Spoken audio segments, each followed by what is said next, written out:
출애굽기 3장 11절 함께 읽습니다. 모세가 하나님께 아뢰되 내가 누구이기에 바로에게 가며 이스라엘 자손을 애굽에서 인도하여 내리까. 아멘. 우리 각자는 자기 자신에 대해서 여러 가지를 알고 있습니다. 근데 또 그럼에도 불구하고 종종 자기 자신의 모습에 대해서 혼란스러워하기도 하고 또 타인의 시각에서 본 자신을 새롭게 발견해 가기도 합니다. 요즘은 교회 학교에서 잘 안 쓰는 것 같은데 제가 중고등부 시절에는 수련회 가면 꼭 이거 한 번씩 했습니다. 조아리 윈도우의 창이라고 해서 사각형 안에 4개의 방으로 나누어 놓고 나도 알고 너도 아는 나의 모습, 나는 아는데 너는 모르는 내 모습, 또 너는 아는데 나는 모르는 나의 모습, 그리고 너도 모르고 나도 모르는 또 다른 나야 해서 이것을 나누는 것이 조하리 윈도우의 창이라고 해서 수련회 때마다 한두 번씩은 했던 것 같아요. 설문지 같은 걸 해가지고 서로 이야기 나누고 나에 대해서 뭘 아니? 하고 물어보기도 하고 또 새롭게 발견해 가기도 하는 그런 때가 있었습니다.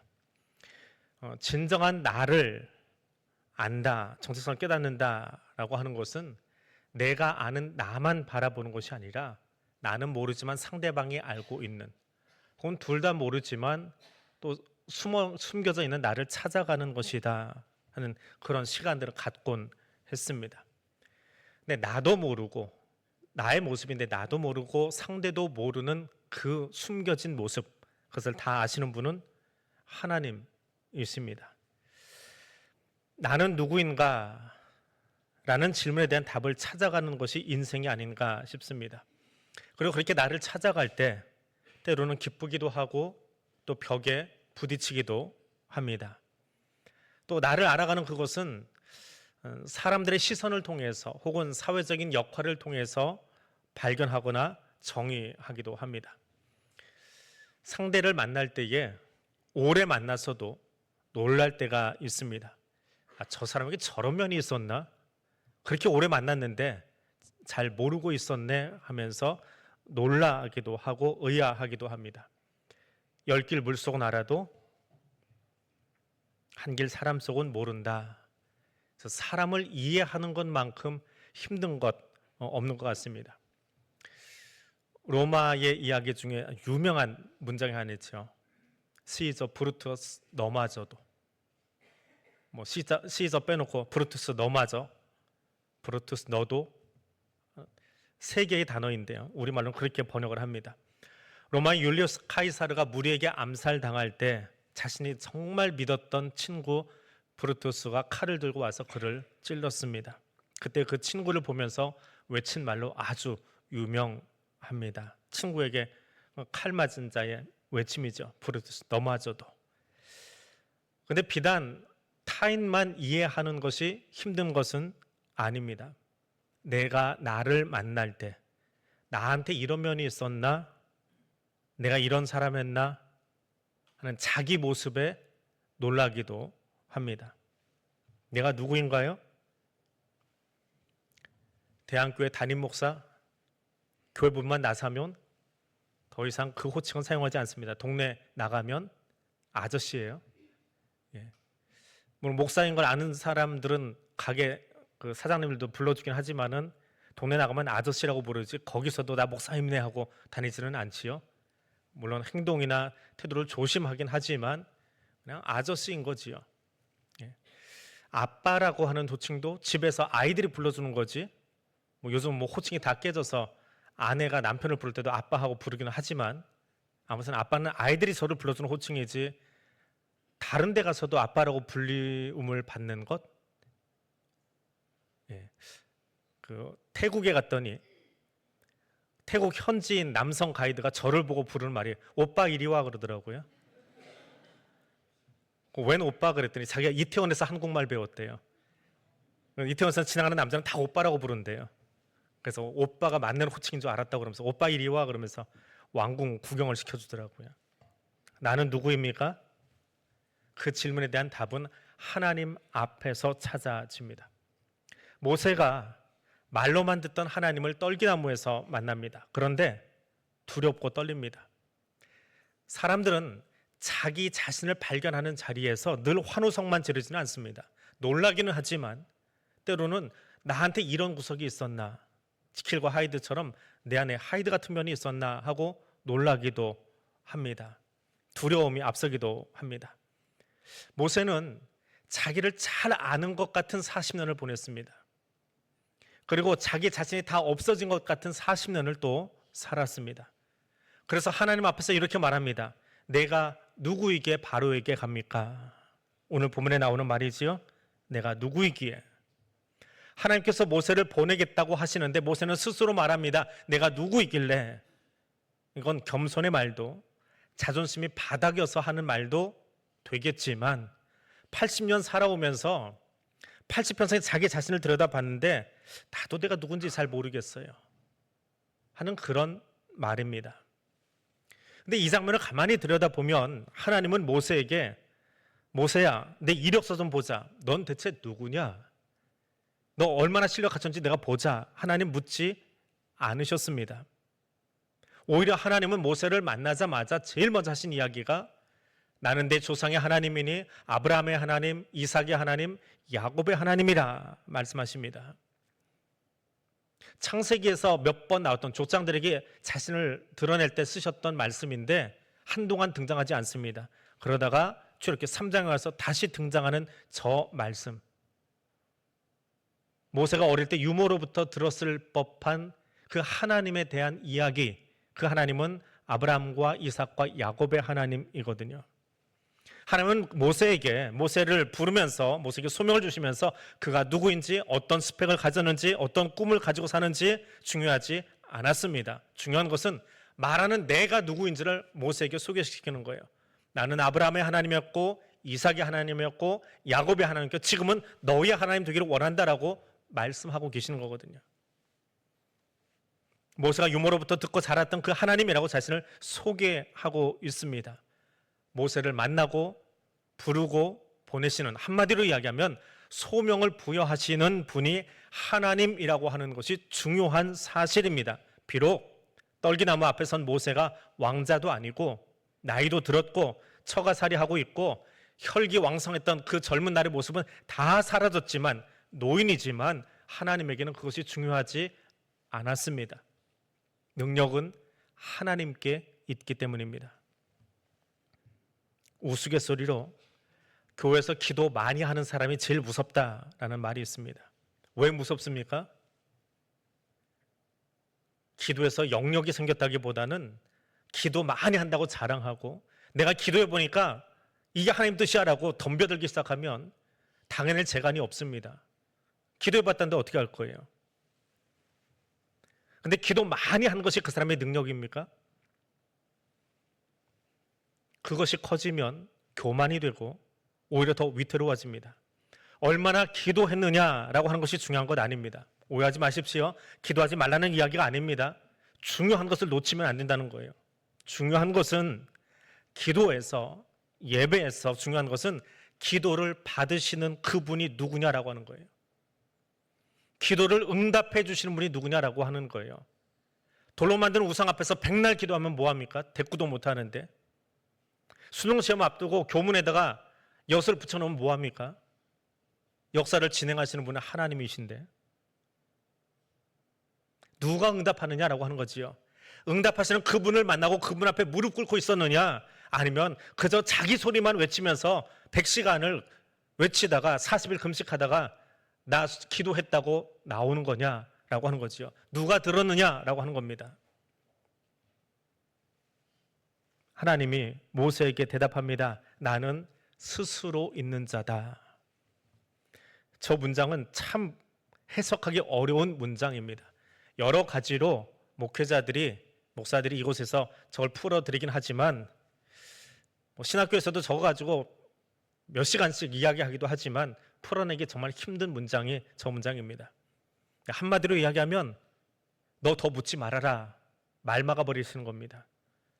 너를 부른 사람이 누구인지 그거 아는 거 중요하지 스스로 자격지심에 빠져있는 내가 누군지 나한테 설명하려고 하지 말아라. 하나님이 모세의 말을 막으시는 장면입니다. 저거 하나 가지고 하나님을 다 설명할 수는 없습니다. 나는 스스로 있는 자다. 더 묻지 말아라 하는 겁니다. 중요한 것은 스스로 계신 그분, 우리의 말로 다 설명할 수 없는 그분이 나를 아시는 것이 은혜입니다. 나를 부르신 것이 은혜입니다. 만약에 하나님이 내 입으로 설명이 다 된다면 그분은 더 이상 하나님이 아닙니다. 그건 과학이에요. 과학의 영역은 우리가 배우고 익히고 공부하면 풀어낼 수 있습니다. 그건 과학입니다. 신앙은 우리 입으로 다 풀어낼 수 없습니다. 그것이 신앙이고 믿음이고 하나님입니다. 하나님은 설명할 수 없어서 이해 불가의 존재여서 하나님이십니다. 근데 그런 전능하신 분이 나를 아십니다. 나의 정체성은 그 전능하신 분이 나를 만나주시는 것에서 시작합니다. 그 하나님 만나시기를 바랍니다. 하나님은 나를 잘 아십니다. 나를 창조하신 분이기에, 나를 빚으신 분이기에 누구보다 나를 잘 아십니다. 하나님께서 모세를 만났습니다. 그 앞에 선 모세는 나는 부족하다고 생각합니다. 이건 자연스러운 현상이지요. 내가 완전하지 않음을 인정하는 것은 겸손한 마음임에 분명합니다. 근데 모세는 계속 이야기합니다. 나는 말도 잘 못하고요, 이스라엘을 이끌 자격도 없다라고 말합니다. 그래서 하나님이 다시 물으십니다. 내 손에 있는 것이 무엇이냐? 왜 물으셨을까요? 그간에 모세, 내가 이룬 것이 무엇이냐? 이스라엘을 이끌 자격을 다 갖추었느냐? 그거 확인하기 위해서 물으신 것 아닙니다. 그런데 하나님의 의도를 모르니까 모세가 그 질문에 이렇게 대답합니다. 지팡이입니다. 이 말밖에 할 것이 없었습니다. 그 손에 든 것이 모세를 대변하고 있었습니다. 별 볼 일 없는 것, 양 엉덩이 치기 위해서 땅에서 뽑아 올린 밑둥은 뿌리고 위에는 가지로 되어 있는 것, 이게 지팡이입니다. 지팡이와 막대기로 나를 인도하신다, 두 개 들고 다니는 게 아니고요, 한쪽은 지팡이고 한쪽은 막대기예요. 그것이 지팡이와 막대기라는 말의 의미입니다.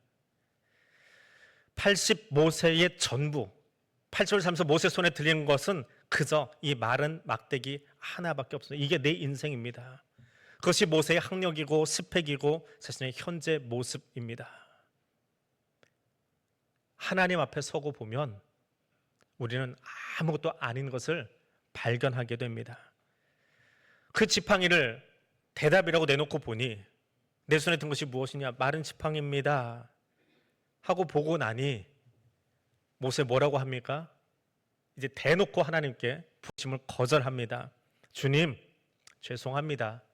저는 원래 말재주가 없는 사람입니다. 전에도 그랬고 주님께서 이 종에게 말씀을 하고 계시는 지금도 그렇습니다. 저는 입이 둔하고 혀가 무딘 사람입니다.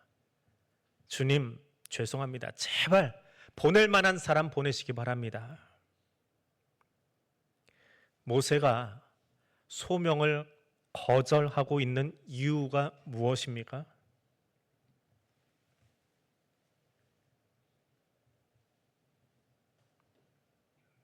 부르신 하나님은 안 보이고 지팡이든 자기 모습만 보이기 때문에 부르심을 거절하고 있는 겁니다. 하나님께서 부르셔도 부르시는 분은 안 보이고 자기 평가, 자기 생각, 그것으로 자기가 꽉 차 있기 때문에, 자기를 다 덮고 있기 때문에 전능하신 하나님이, 풀어낼 수 없는 스스로 계신 하나님이 부르셨어도 그분은 보이지 않고 그저 내 생각만 가득 차 있으니까 소명을 거절하고 다른 사람 말은 귓등으로도 들리지 않는 일이 벌어지고 있는 겁니다. 그래서 부르심에 순종하는 것, 순종이라고 하는 단어만큼 힘든 것은 없습니다. 아무리 나를 잘 아시는 분이 하나님이라고 해도, 마른 막대기를 들어서 쓰시는 분이 하나님이라고 해도 그것은 성경 속에 있는 이야기고 설교 속에 있는 이야기고 예배 중에 아멘으로는 끝나지만 실제로 순종하느냐, 그건 어렵습니다. 왜요? 죄인은 자기 생각으로 마음을 꽉 채우고 살기 때문에 그래요. 이게 죄인이거든요. 전능자가 앞에서 이야기하는데 목사가, 장로가, 아버지가 아니라 하나님이 이야기하고 계시는데 내 생각이 너무 강하니까 하나님의 음성이 들리지 않습니다. 여러분에게는 아직 좀 먼 이야기인데 목사인 저에게는 연말이 너무 가까이 와 있습니다. 이 시간쯤 되면요, 제트기 타고 좀 빨리 좀 갔으면 좋겠어요. 12월 달에 빨리 지나갔으면 좋겠습니다. 9월부터 12월이 어릴 때는 참 좋았어요. 크리스마스 기다리는 마음으로. 근데 목사 되고 나서요, 이 시간이 제일 싫습니다. 솔직한 심정입니다. 이 시간이 제일 힘들어요. 심적으로도 힘들고 진짜 힘든 이야기만 듣습니다. 지금부터 들리는 이야기가 있거든요. 저만 듣는 이야기가 아니고 저희 선배들도, 저희 동기들도, 후배들도 다 듣는 이야기입니다. 내년에 열심히 하겠습니다. 말해준 사람은 한 사람도 없습니다. 그런데 벌써 들리기 시작해요. 목사님, 내년에 저 이 직책에서 빼주세요. 벌써 들었습니다. 아직 정책당원, 인사당원에 운도 안 뗐는데, 장로들 아직 그런 얘기 시작도 안 했는데 직분 맡고 있는 분들이, 재직 부서장들이 벌써 이야기합니다. 목사님, 내년에는 빼주세요. 목사님, 내년에는 안 할래요. 이 이야기가 정말 듣기 싫습니다.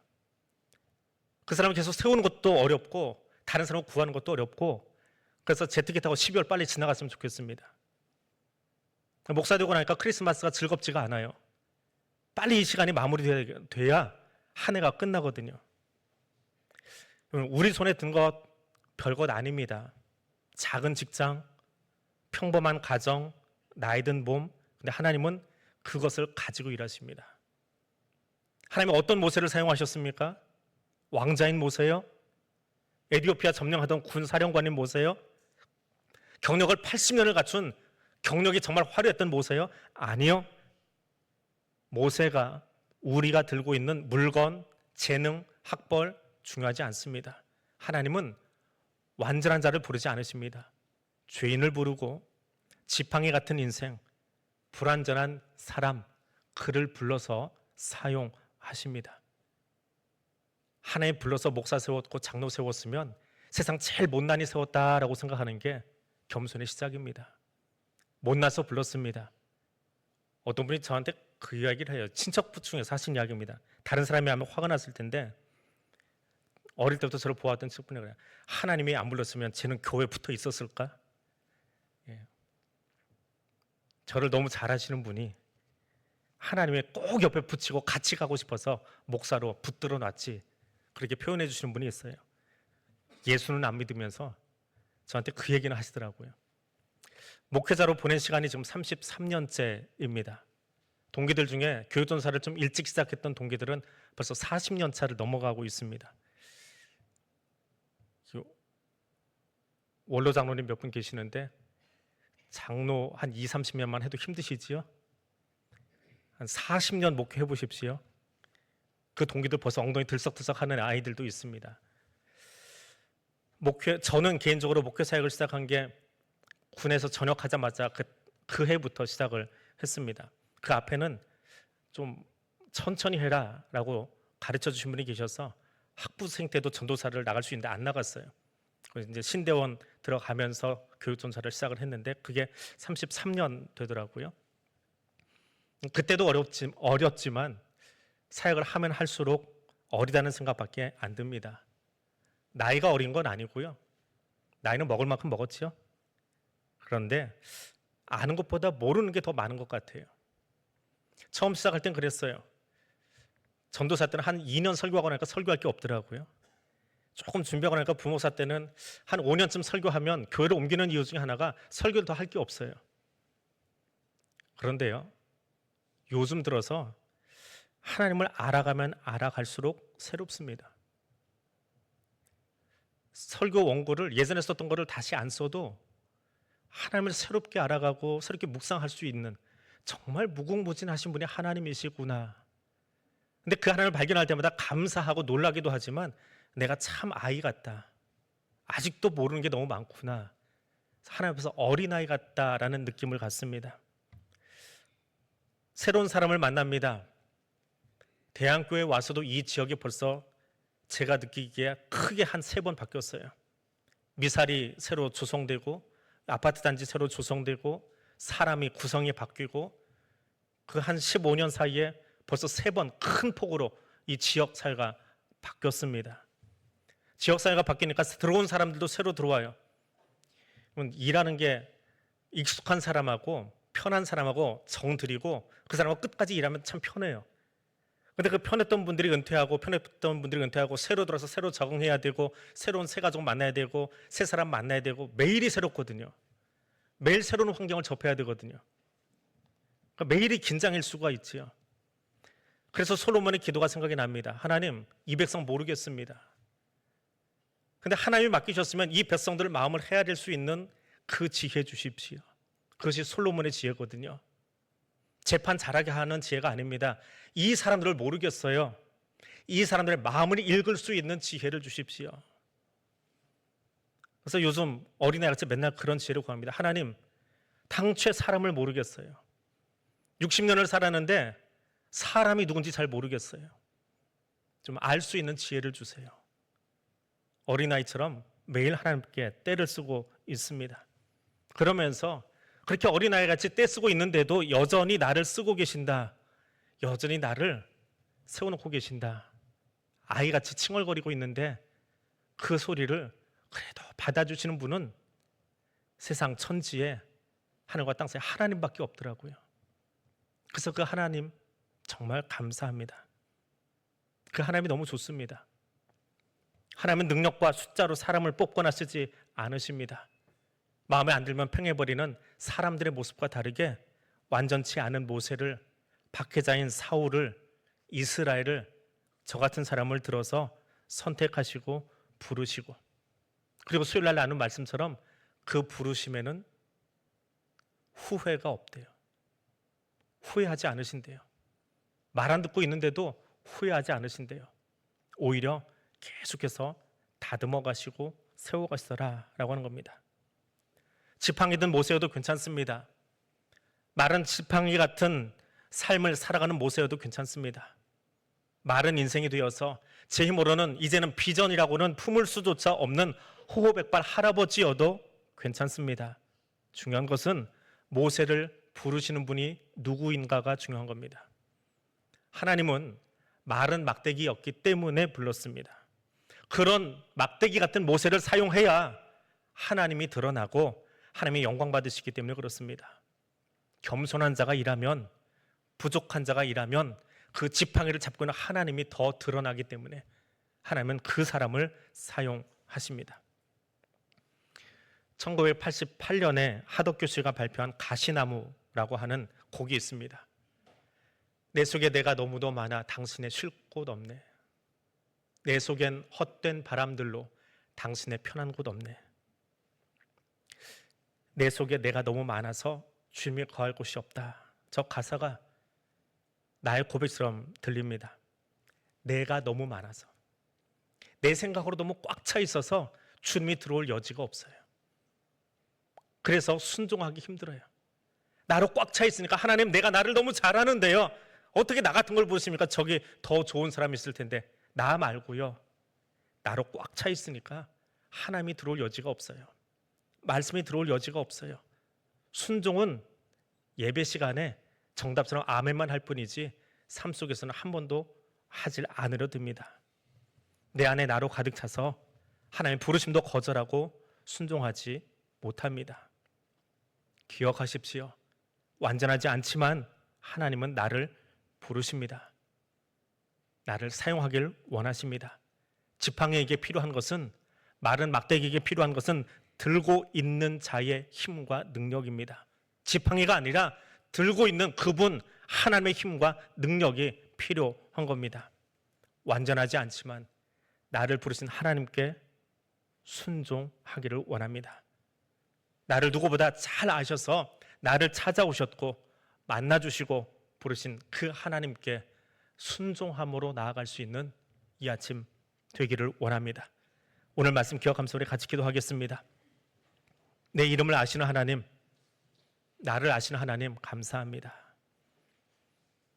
나같이 연약한 자를 불러주셔서 하나님 자녀 삼아 주신 것 감사합니다. 내 안에 내가 너무 가득 차 있습니다. 하나님 그런 나를 비우고 이젠 주의 말씀으로 순종으로 나를 채우기를 원합니다. 부르심에 감사할 뿐 아니라 말씀에 순종함으로 살아가기를 원합니다. 이 기도로 이 시간 나를 하나님께 올려드리기를 원합니다. 함께 기도하겠습니다. 사랑하는 하나님 감사합니다. 오늘 나를 부르시고 마른 막대기 같은 나를 세우셔서 하나님의 자녀 삼아 주시니 감사드립니다. 내 이름을 아시는 하나님, 세상 누구보다 나를 더 잘 아시는 하나님, 나를 아신다고 말씀하시고 나를 찾아와 주시고 나를 불러 하나님의 자녀 삼아 주시니 더욱 감사드립니다. 그런데 내 가슴 속에 내가 너무 가득 차 있습니다. 나로 가득 차 있습니다. 내 생각으로, 내 판단으로 내가 온전하다고 나의 가슴을, 나의 생각을 채우고 있습니다. 그래서 주님이 들어와 쉴 곳 없는 그런 삶을 살고 있습니다. 주님, 이 시간 나를 비우고 성령 충만함으로 부르심에 감사하며 말씀에 순종하며 살아가기를 원하오니 성령님 우리와 함께하여 주옵소서. 창조주 하나님, 나를 지으시고 선택하시고 부르신 하나님 감사합니다. 나 연약함에도 불구하고 부르셔서 하나님의 자녀 삼아 주심을 감사합니다. 주의 부르심이 있음에도 불구하고 여전히 주저하며 순종하지 못하는 어리석음을 용서하옵소서. 주께서 부르실 때 주님 제가 여기 있습니다 순종하며 나가던 이사야의 모습이 내 모습 되기를, 십자가에서 화목제물 되시기까지 순종하셨던 예수님의 순종이 나의 순종 되기를, 내게는 그런 힘과 능력이 없으나 내 안에 계신 성령 하나님 그 순종의 삶을 살아갈 수 있도록 나를 인도하여 주옵소서. 예수님 이름으로 기도드립니다. 아멘.